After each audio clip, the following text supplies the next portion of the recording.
قل يتوفاكم ملك الموت الذي وكل بكم ثم إلى ربكم ترجعون ولو ترى إذ المجرمون ناكسوا رؤوسهم عند ربهم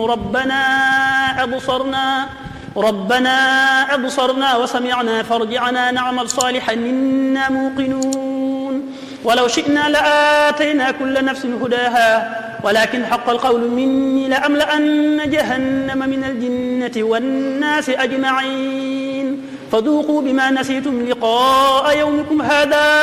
إنا نسيناكم وذوقوا عذاب الخلد بما كنتم تعملون إنما يؤمن بآياتنا الذين إذا ذكروا بها خروا سجدا وسبحوا بحمد ربهم وهم لا يستكبرون.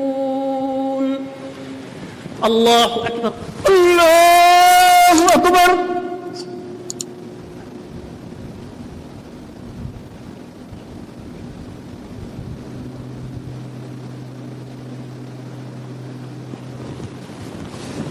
الله أكبر. الله أكبر. تتجافى جنوبهم عن المضاجع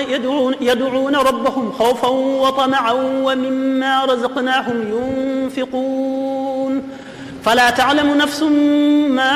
أخفي لهم من قرة أعين جزاء بما كانوا يعملون أفمن كان مؤمنا كمن كان فاسقا لا يستوون أما الذين آمنوا وعملوا الصالحات فلهم جنات المأوى نزلا بما كانوا يعملون وأما الذين فسقوا فمأويهم النار كلما أرادوا أن يخرجوا منها أعيدوا فيها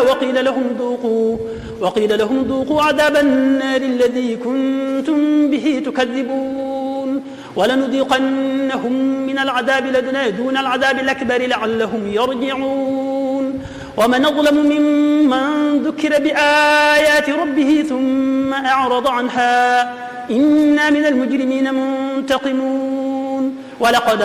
آتينا موسى الكتاب فلا تكن في مرية من لقائه وجعلناه هدى لبني إسرائيل وجعلنا منهم أئمة يهدون بأمرنا لما صبروا وكانوا بآياتنا يوقنون إن ربك هو يفصل بينهم يوم القيامة فيما كانوا فيه يختلفون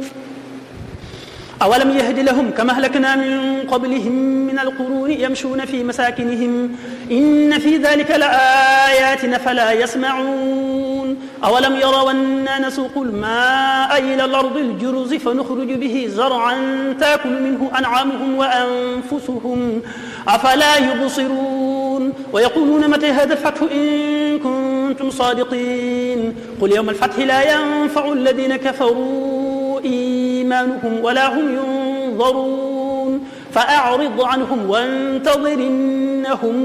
منتظرون.